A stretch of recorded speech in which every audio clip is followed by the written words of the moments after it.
All right, folks, let me get this. Bunch of people trying to take notes.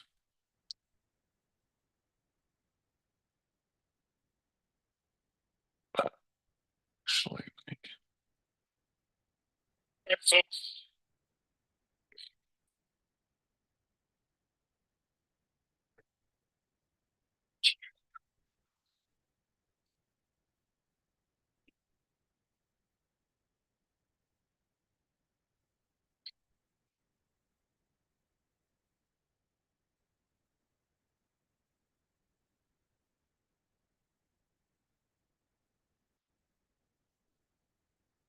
Okay, everyone, hear me fine?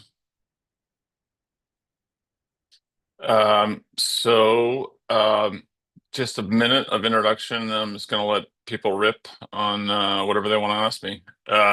So, uh, my name's Tom Matlack. I've been uh, involved in search kind of from the beginning. One of my best friends is Will Thorndike, who's one of the kind of pioneer investors in search. Just a quick kind of minute on who I am, what I've done. Um, I like to tell my students that I've had four phases to my career. The first quarter was primarily as a temp and a drunk.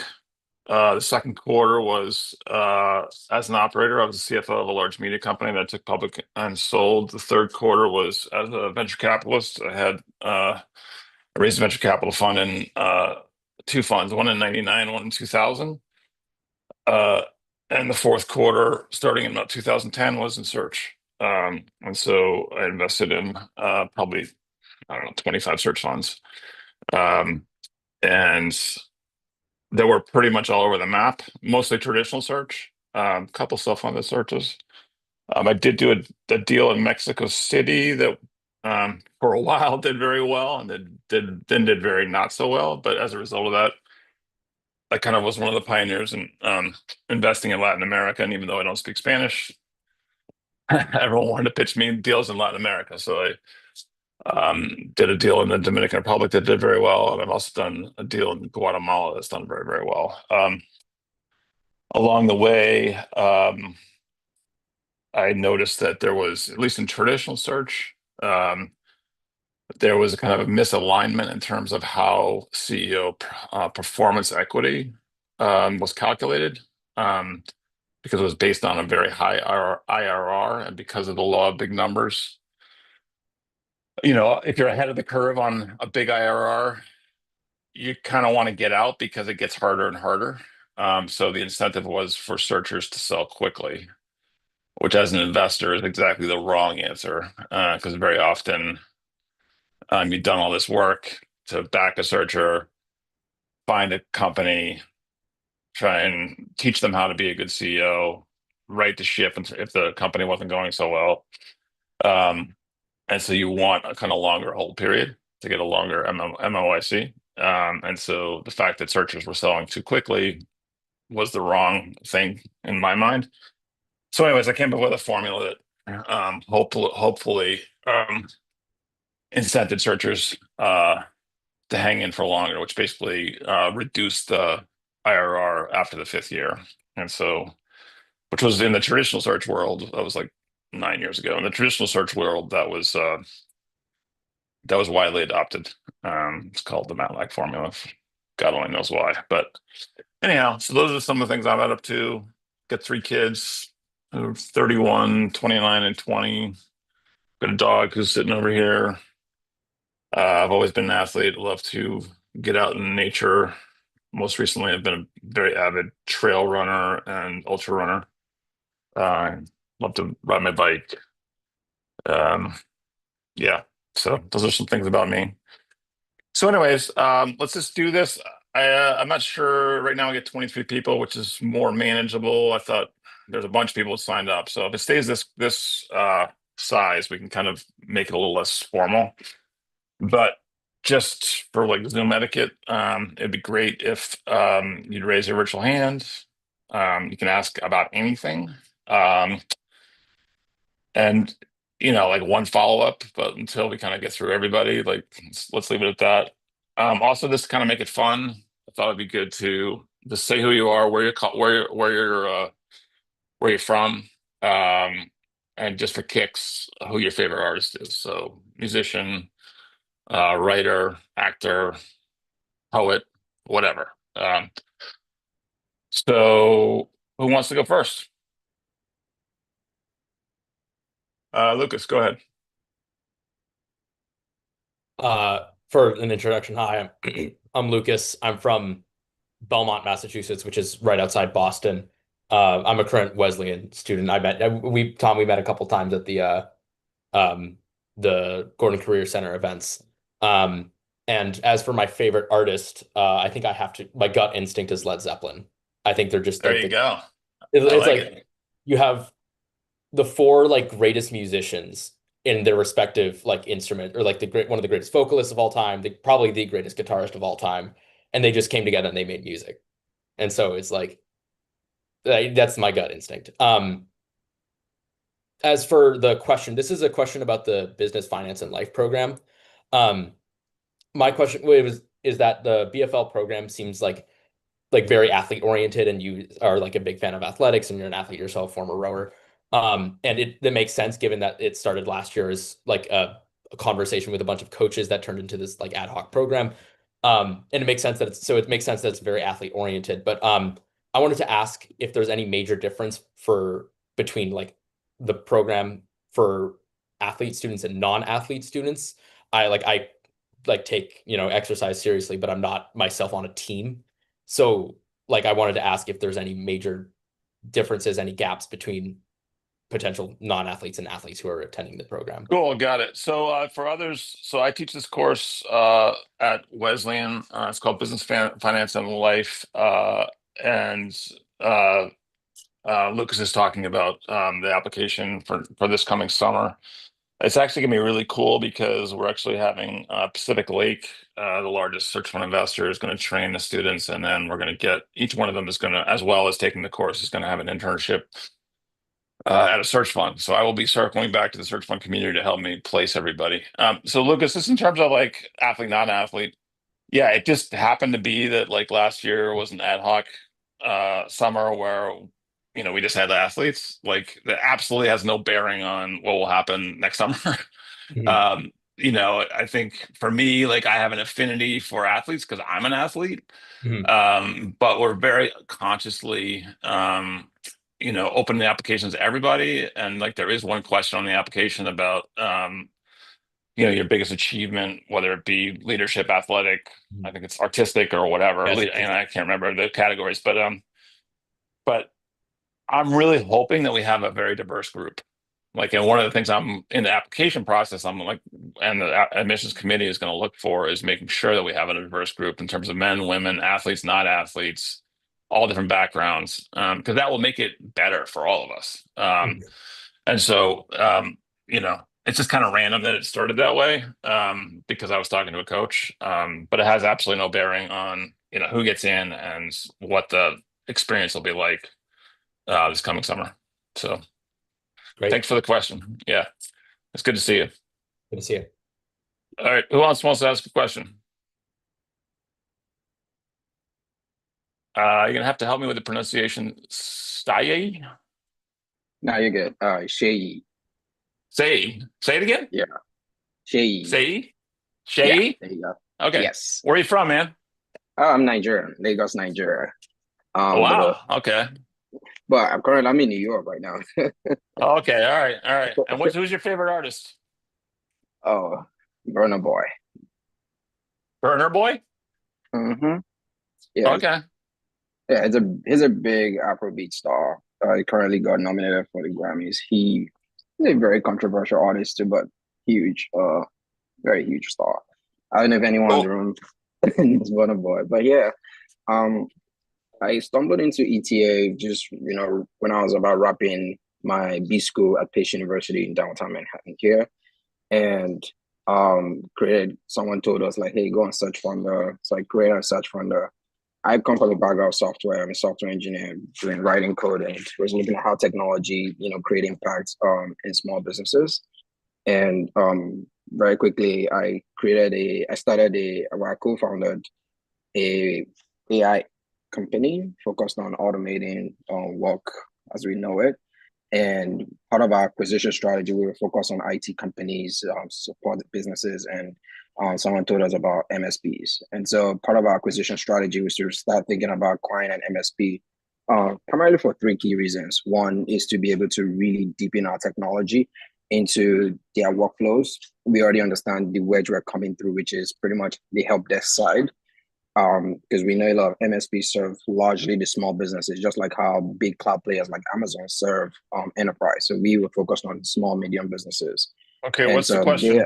Get to the question. yeah. I'm about to get that. So the question is, as a VC on your end, because I read your profile and then also as an ETA, do you think it makes sense to marry acquiring, IT companies? This is kind of our acquisition strategy from a GTM perspective, or find a way to partner.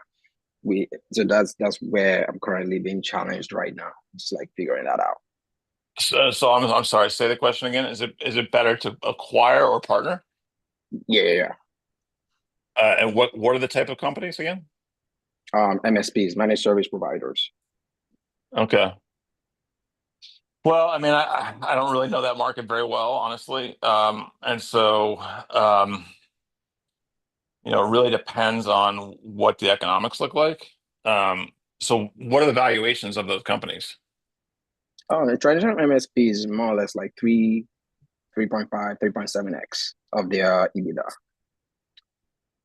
Yeah, so why wouldn't you buy them? What's the downside of buying them? Honestly, I'm just probably thinking too hard in my head. I just want some clarity. The downside, I would say, is obviously a lot of this, they're also like considered small businesses. Obviously, everything we still needs to go through diligence. So I'm just like, okay, do you want to get into the murkiness, or just focus on your Are they software? are they recurring revenue businesses? Yes, they are, because they typically sell licenses provided by the likes of Microsoft to small businesses. And So yeah, how long are the contracts? 7 years minimum, or the lifetime of the I don't business. know. That Because sounds like, I mean, if you're buying a recurring revenue with 7-year license time at 3 or 4x, like, I don't know. That sounds pretty good to me. I mean, and you're going to bring AI to them to automate them further. Is that what it is? yeah, and then sort of use that as a wedge to provide more services. Because we're in the world of AI, a lot of small businesses are asking, how do I use AI? So we effectively just increases our time, but effectively increasing the value of the MSP that we buy today. Because the people that currently own MSPs, they don't even know how to execute on that front. Because they are from a demographic point of view, they are pretty much in their late 50s and just looking to sell. Yeah. So I mean, obviously there's a lot of detail that we don't have time to get into, but like just on the face of it, I would buy. I would definitely buy. Like it's like sounds like an attractive market to go after, especially if you think you have an AI tool that's going to increase the revenue and or the margin of the business once you acquire it. Like that seems like a no-brainer. Awesome.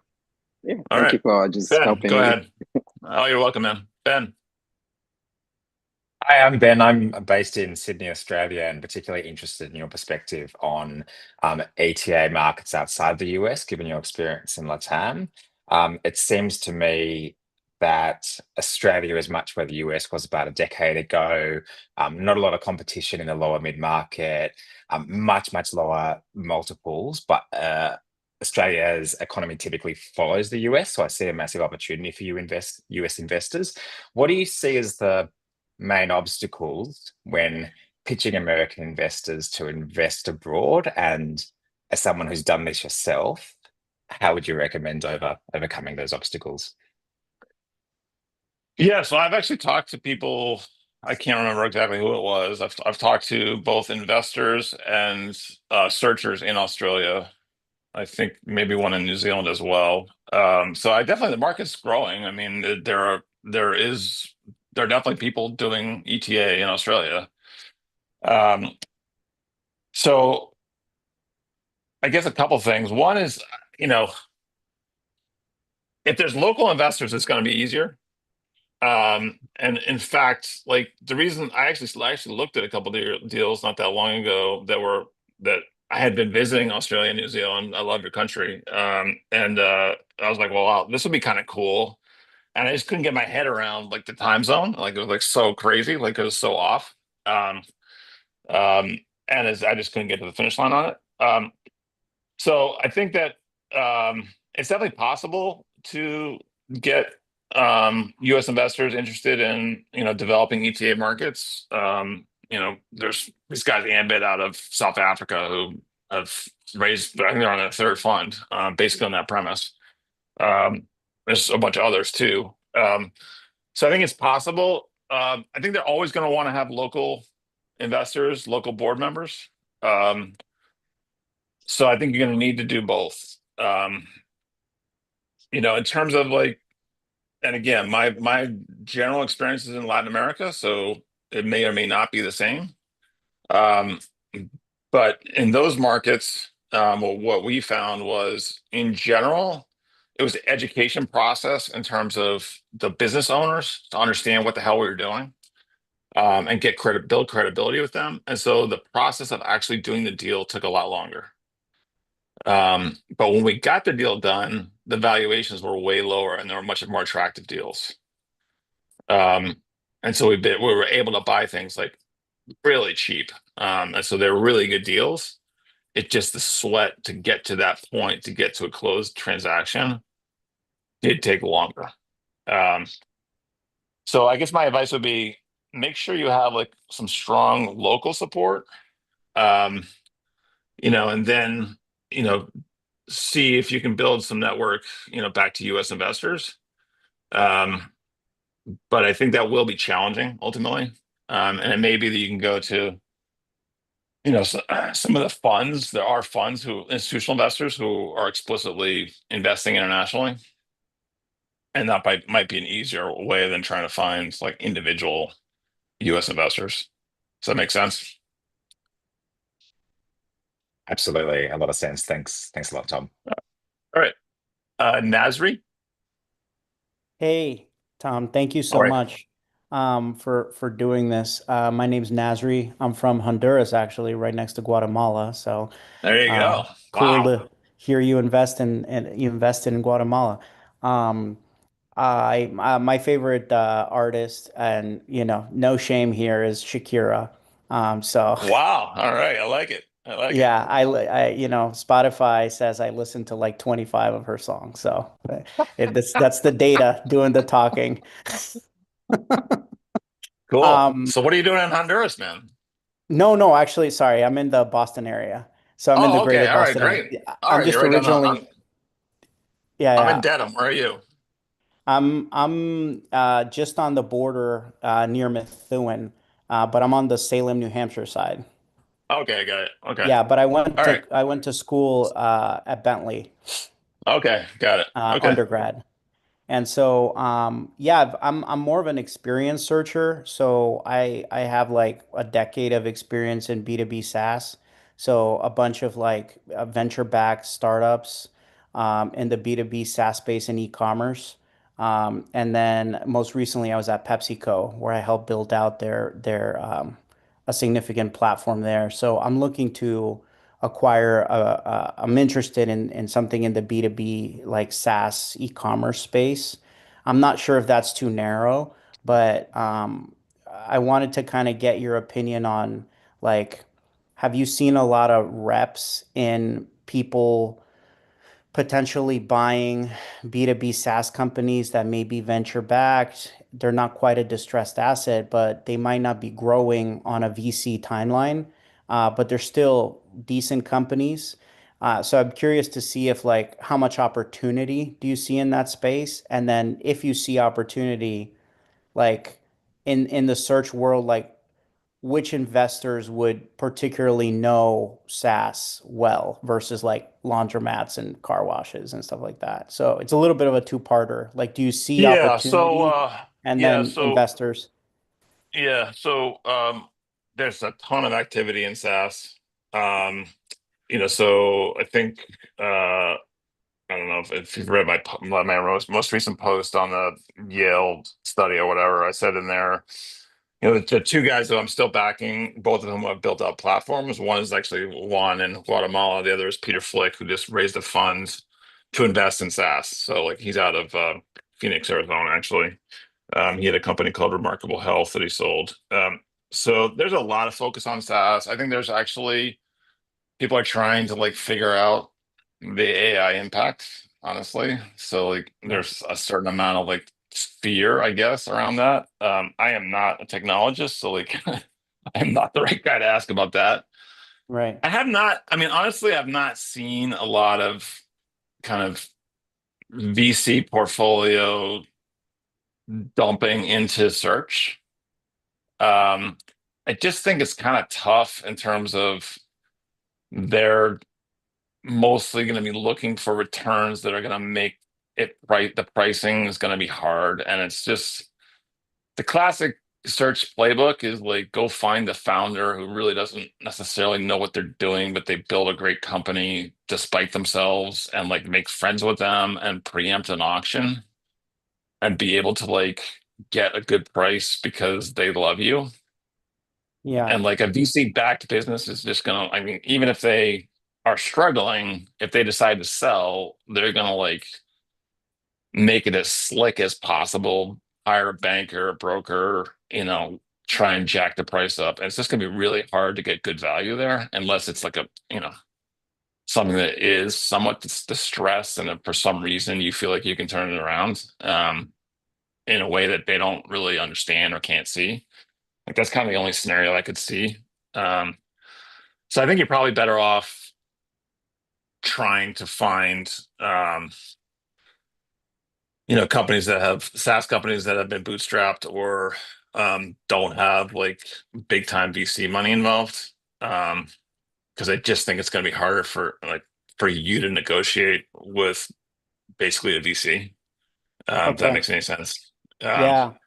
I mean, Yeah. I'm not saying never, but I just don't see that as being a great avenue, honestly. W- But as Would far your as like as answer far good. would you feel differently if it was you're buying out another PE, if it's PE backed? Yeah, probably. And there are always those situations where like somebody's at the end of a fund, or like, they're just kind of sick of it and they want to, get rid of it. So that's probably a little better. Um, but anyways, in terms of the other question, because I'm seeing a bunch of other people with their hands stacking up here, but um, there's a bunch of institutional investors who are focused on SaaS.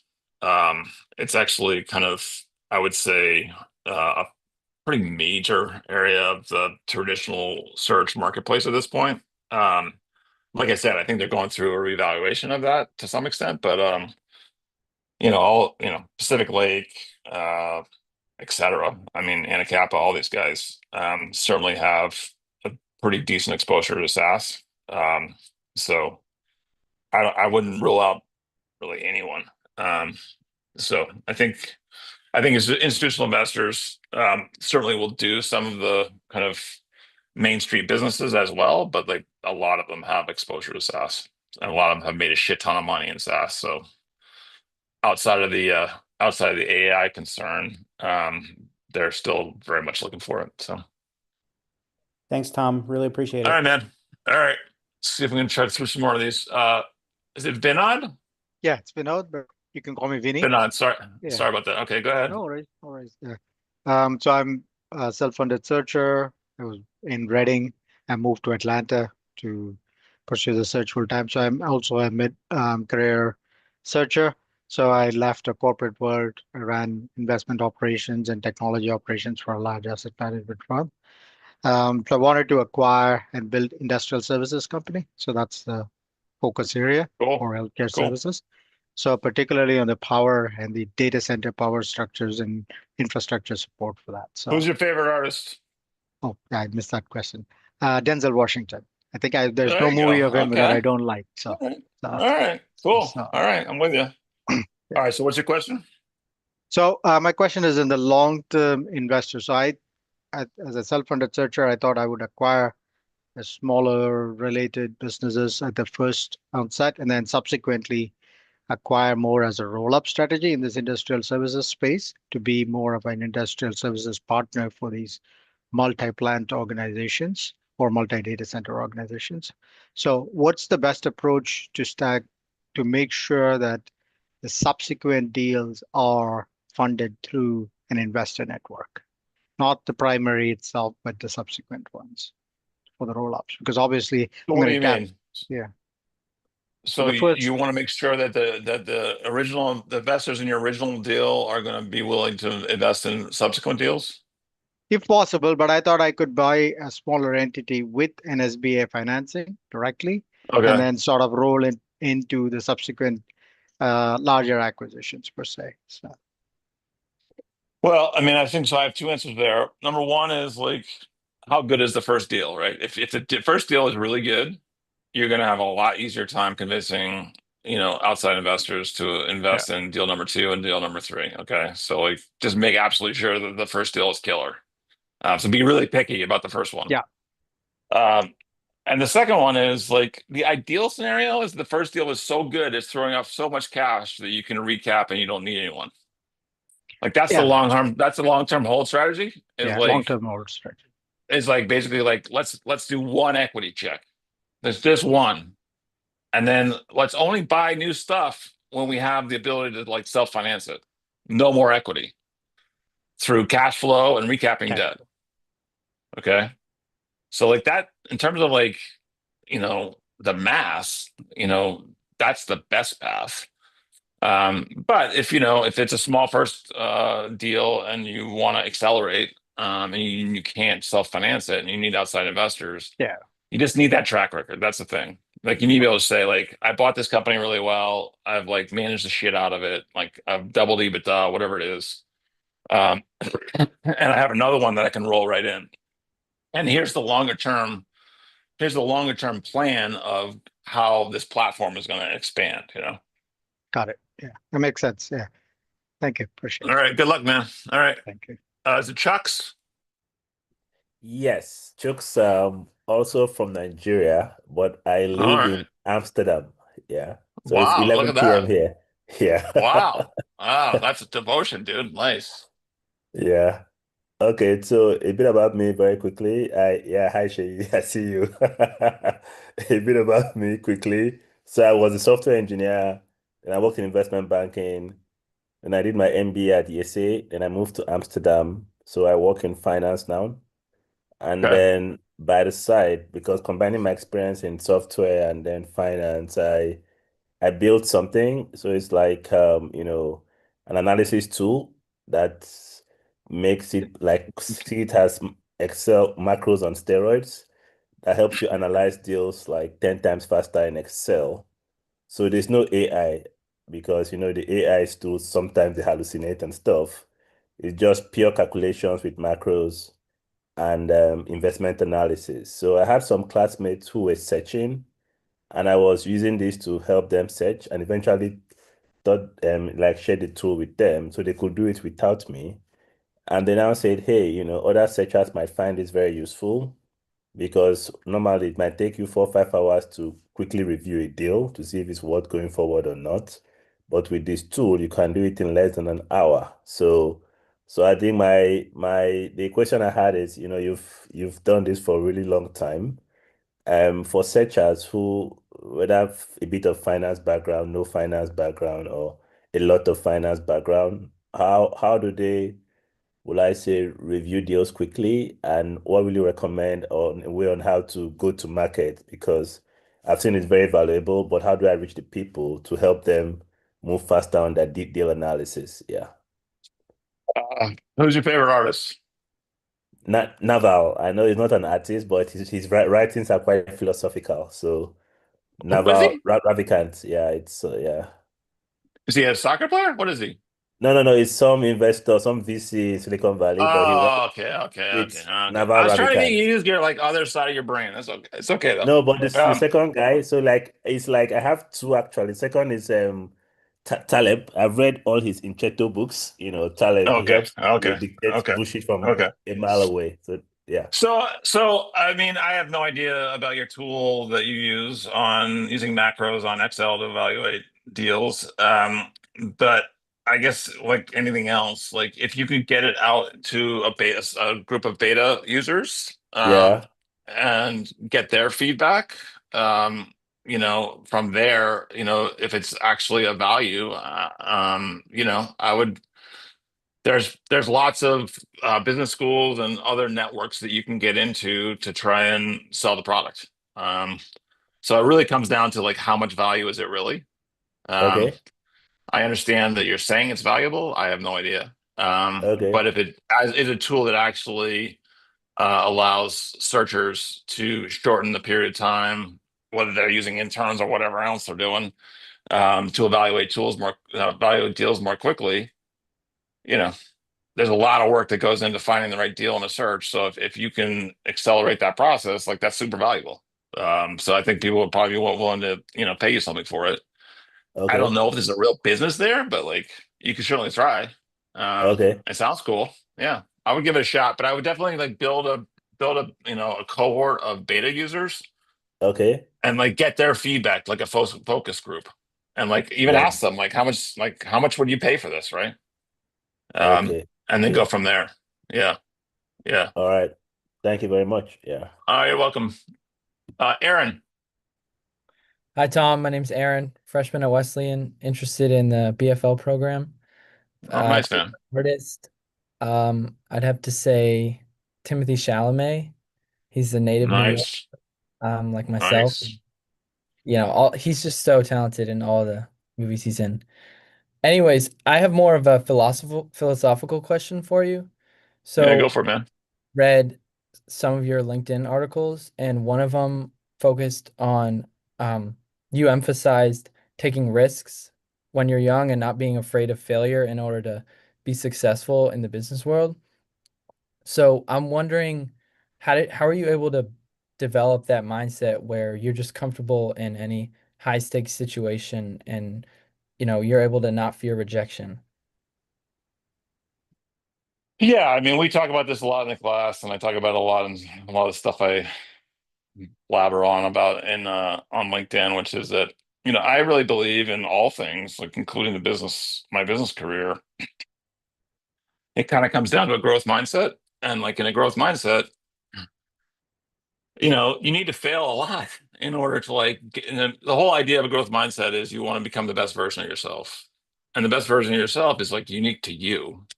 Um, and the only way you get there, if you're always like clinging, to have like the perfect, transcript and the perfect record, you're never going to get there. Um, so it's a matter of like having the courage to put yourself in situations where most likely you're going to fall flat on your face, and then you can learn what you did wrong.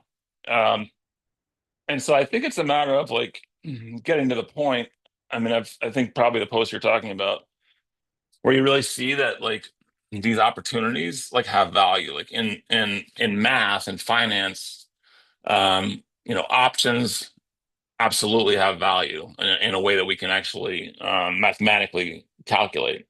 And so I just took the view that like my life is the same way. It's like, and I finally got to the point where I was like, I have in the beginning of my career, I have nothing to lose. So like, it's kind of like heads I win, tails I'm no worse off. So like I should just like collect, as many coin flips as I possibly can.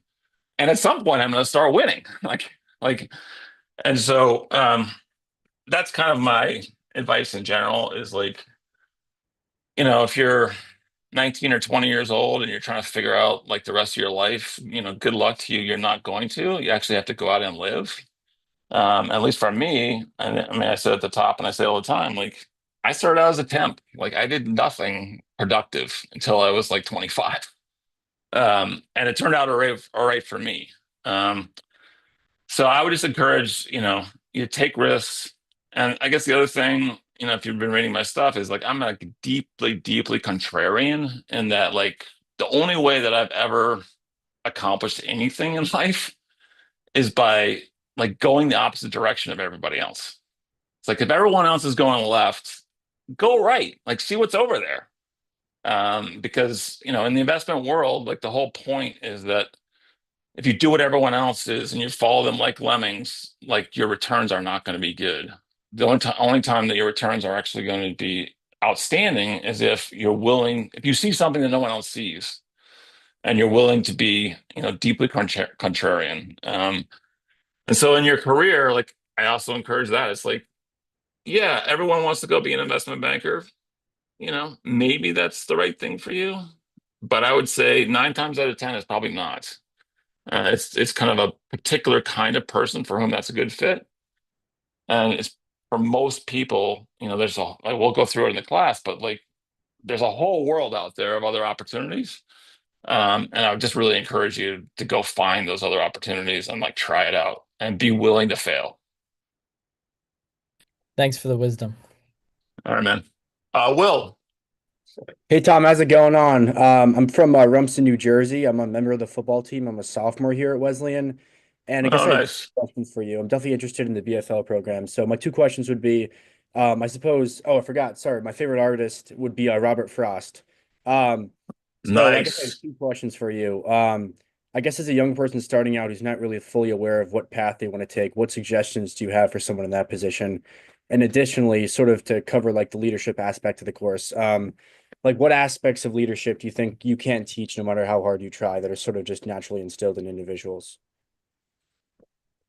So, number one, like if you think you know what you're gonna do and you think you have it all figured out, you don't at your age. So, like, just accept that and like go find a bunch of stuff to try out and do your best. And like I said before, be willing to fail. In terms of like the leadership question, the thing I try to like coach the CEOs who I mentor all the time is the best CEOs like truly embrace humility. They are truly servant leaders.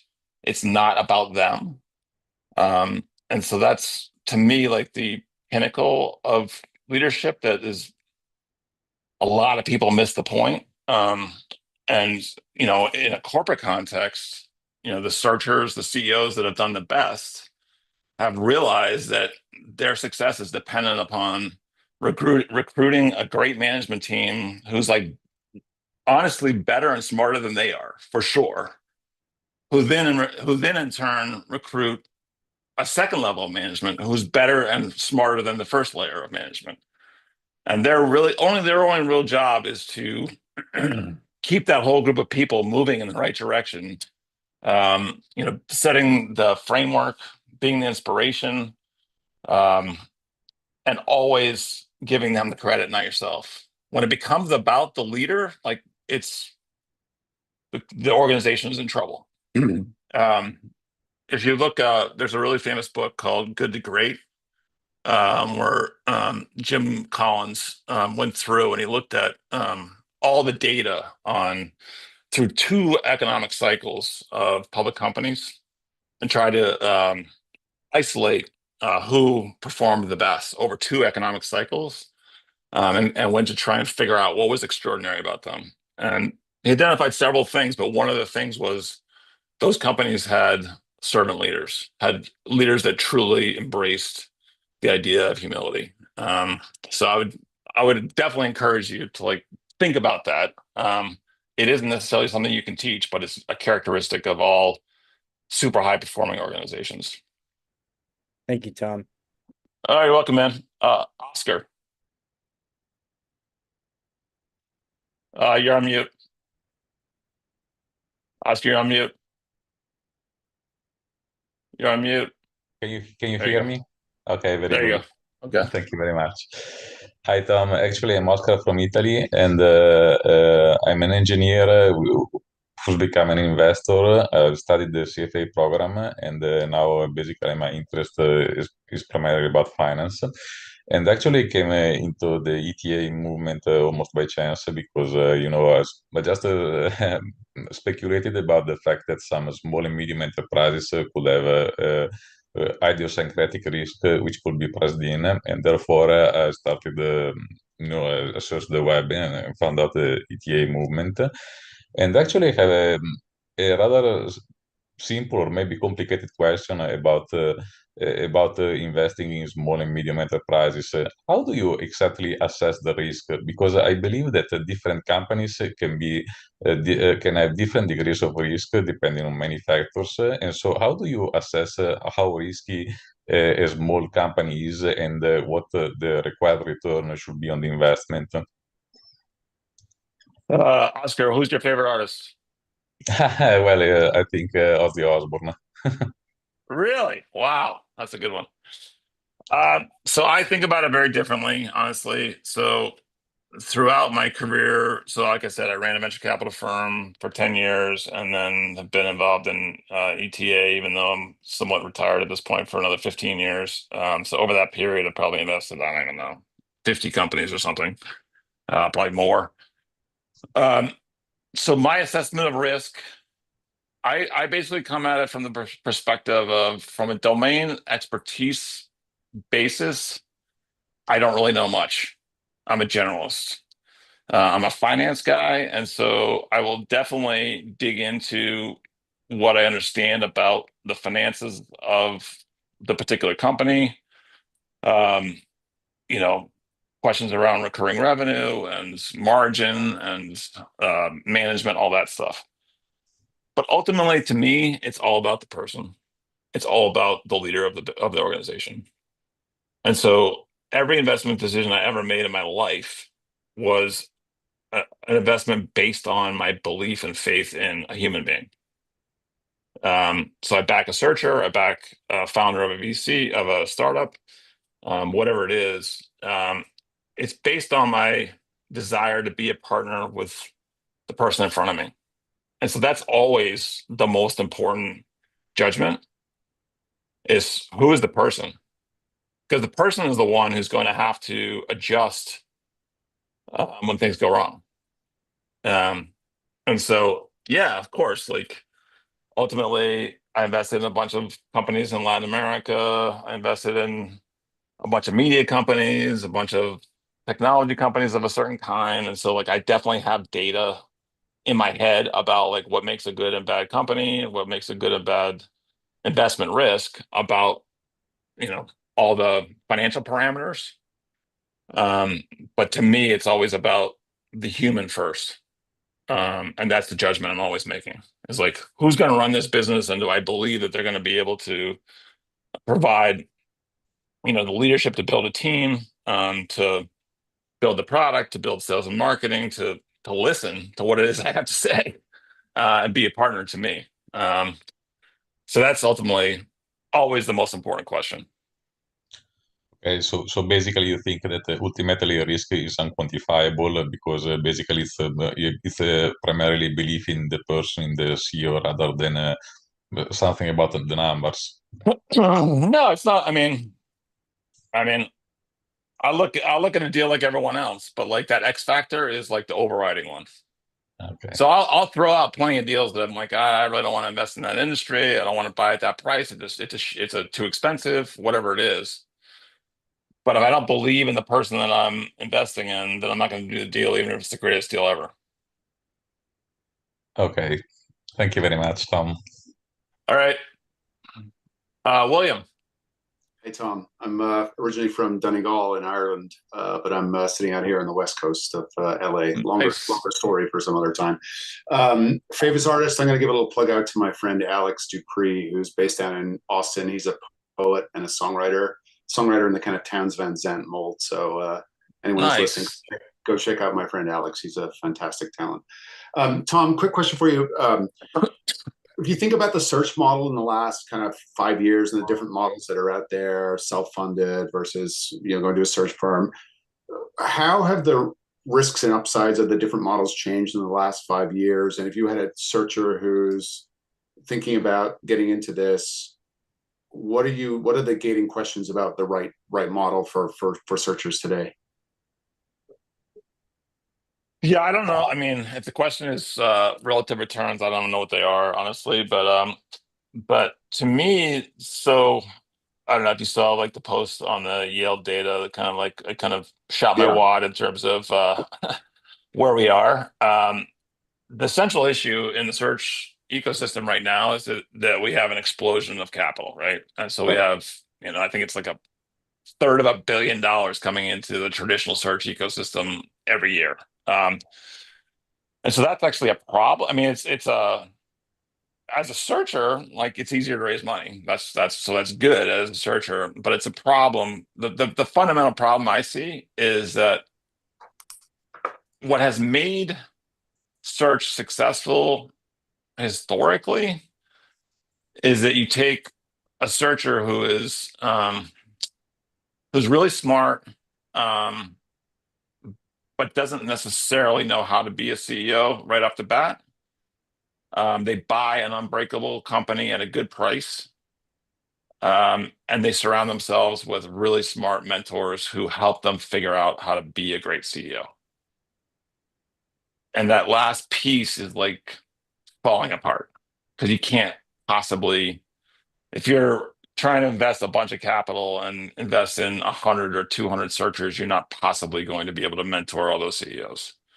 Right. So to me, the critical question, that I would say if you're a searcher is kind of assess like radical self-honesty about your level of proficiency as a CEO. And who is it that you're going to rely upon to mentor you once you buy the company? Is it who's your board? Who's your CEO coach?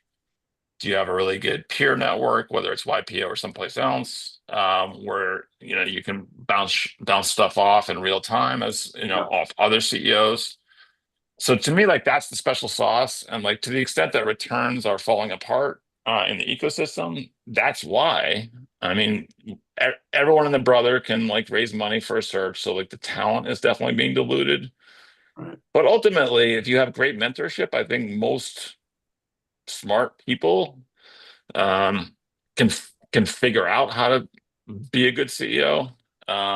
Certainly with all the volume, that there's certain industries that are getting picked over, so perhaps the entry point is getting more pricey, which will also have a negative effect on returns. But I don't, whether you're traditional search, self-funded search, search fund accelerator, whatever the hell it is, I don't really care. What I would want for you is like make absolutely sure that you have the support you need. Mm. Like that to me is the critical question. It often comes in the form of an investor, but it doesn't necessarily. I mean, there's a Right. bunch of like really great search fund CEO coaches out there, so I would like investigate that as well.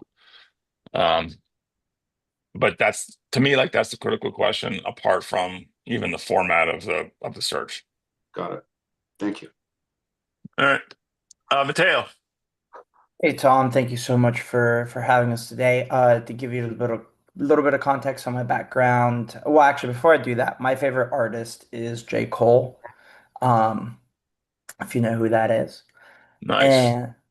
And to give you a little bit of context on my background, I spent 4 years at Amazon Web Services and technology sales, and then I spent a year at a startup, and then I'm a first year MBA at Kellogg. And I actually wrote my missions essays on search. I'm only planning to do search. I'm not trying to recruit into any of the typical career paths that MBAs typically do.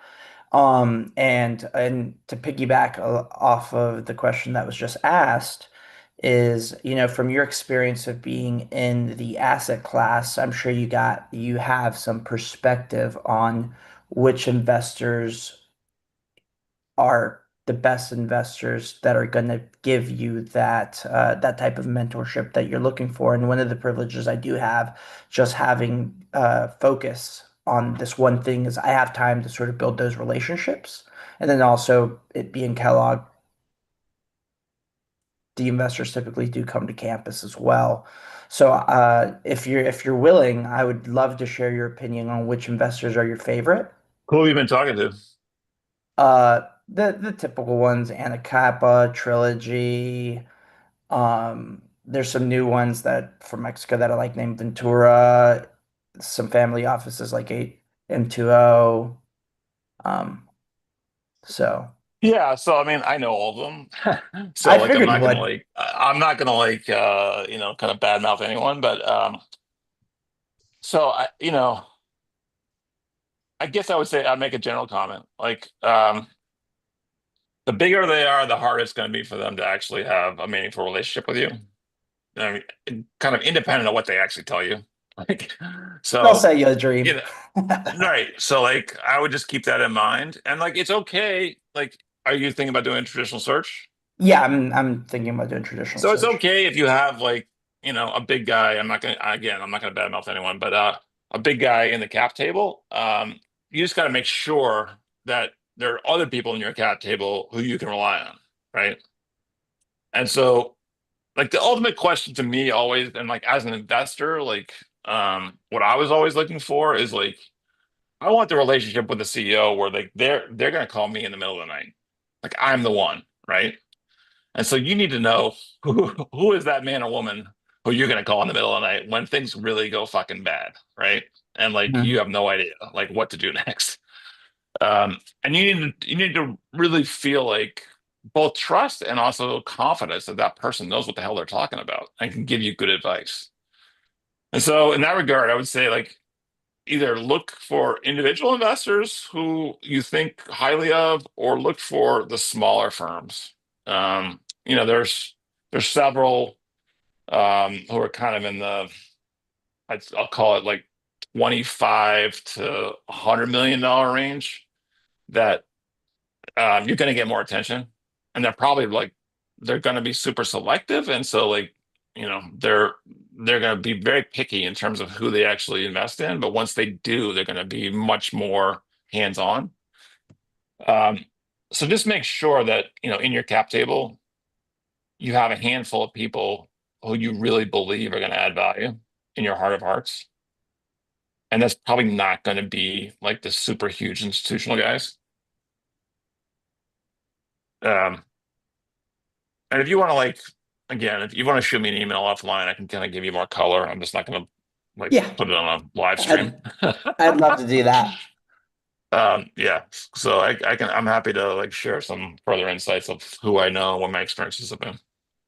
Okay. And if can I ask one more question regarding Yeah, go that? ahead. Yeah. In terms of your previous comment and regarding certain industries sort of being expensive and then, not allowing for the searcher and or the investor to make as high as returns as typically. So my background would be fit perfect for verticalized software and MSPs. But as I've had several conversations with searchers and investors in those markets, they've all for the better part told me that I better not spend my time there because of that's what's been hot the past 2 years and that's what's hot today. And by the time I start searching when I graduate in May of 27, hopefully, uh, unless the market changes, they all have told me no. What do you think about that? And if so, then I must probably build my right to win in anything related to B2B sales since that's my previous experience. Yeah, I mean, same thing applies as like the undergraduate was asking me the question before, which is like the only thing that actually has the only way I've actually done well in life is being like deeply, deeply contrarian. And so, you know, if you're looking at a market that people are telling you that there's a whole shit ton of people already looking at, like, yeah, do not do that. Go figure out something else that like is completely off the beaten trail where you have conviction, but is, much more, virgin territory, which is hard to do given like how much money there is in the ecosystem at this point. But I would just try and be more creative, and try and come up with, when I was actually looking at, you know, investing in search, I would always say like, look, give me an investment thesis of like three industries that you think are ones that you want to pursue, and narrow it down geography wise as to where it is that you're willing to move to buy a business, and give me the analysis, right? And like I would judge whether or not I wanted to invest in the searcher in part based on how good that analysis is and how unique it was. Because I hadn't seen it before, because everyone else is like just copycatting, cut and paste from everyone else's PPM, right? Like, which Hmm. is nonsense, right?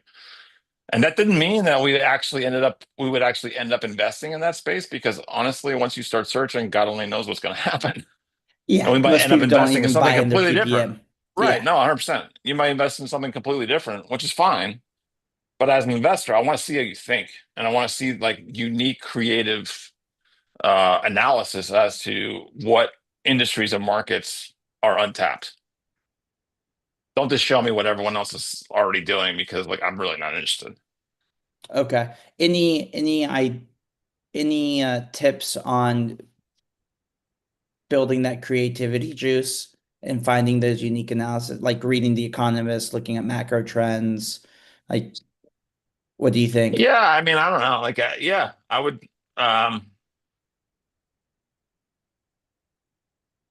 just really think hard about what everyone is doing and what's kind of opposite of that, honestly. Like, I just always like I'm constantly like swimming upstream and saying like, well, if everyone's over there, like what's undervalued? Like all that stuff over there is overvalued. If that's true, what's undervalued, right? Okay. Thank you Because so like much. honestly, like right now we're in the middle of a huge momentum market, and like the momentum will turn around at some point, right? And so what is that going to look like? Yeah, that makes sense. Thank you. All right, Eduardo, looks like you might be the last one here. We got 2 minutes left. Awesome. I'll close this out. Tom, it's good to see you in person. You spoke to my partner Julian Hamming in the past with Mosaic. So good Okay. to finally meet in Okay, person. cool. Yeah. Favorite artist, Dallas Willard, who is an author and a theologian, who's greatly impacted my faith. So that's my favorite artist of all time. Awesome, man. Question on from me, you're really loved kind of reading the back and forth between the Yale study and kind of your response to it. Maybe one initial question would be, I know we're at time here, so I'll keep this one short. What has been, you're obviously very plugged into the investor community. What has been the general reaction to the Yale study, the newest one, uh, uh, that shows kind of a different view of returns in the investor community? Is it generally split? Half of us are like, that makes sense. Others are like, no, it's not, kind of on your camp, not my experience. What has been the reaction generally? I think it's been pretty mixed. I think that, as I tried to point out in my response, I think like the actual analysis has a lot of flaws. Like, you know, so I'm not sure that people agree with necessarily how it was done. I do think that people generally do agree. I mean, one of the things that's like the most frustrating about it is he doesn't give you a time frame, so we have no idea when the data like actually was even collected. Yeah. But like the overall point of it is to say, hey, we're at this time where investment is exploding, returns are going down. Um, Searchers have way too much power. Like they're all getting funded. It used to be really hard to get funded. Now they all get funded, and they're like even like asking for better terms, and they're kind of arrogant, right? And so from the investment community, I think the overall reaction is, yeah, we need to take some like air out of the balloon for sure. And Yeah. so like if the study helps doing that, like that's we kind of agree with that.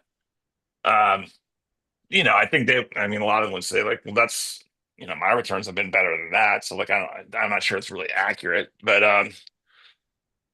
yeah, I mean, I think, overall, there's an understanding of what AJ's motivation was. And like I said in my piece, like I generally agree with the motivation. I just don't necessarily know I don't necessarily agree with the execution of it. I think people, they want to preserve like the enthusiasm, like what makes search great, even if at this point some of that has already been kind of at least changed because of the maturation of the asset class.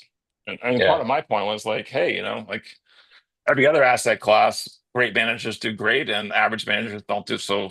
They do average, which isn't Yep. necessarily great, right? And so like Yeah. it used to be that every single search fund investor was making 30% IRRs. That will not be the case going forward for sure. Totally. Yeah. Super helpful. Yeah. I'm inclined to agree. So I know we're at time. I want to honor your time, Tom. This has been awesome, Tom. Really appreciate All getting right, man. together, and it's great to learn from you. All right, man. All right. I think I'm going to tune out with that. It's great seeing everybody. A bunch of people dropped off. See how this gets received. I'll try and do it again at some point if people want to do it. But for tonight,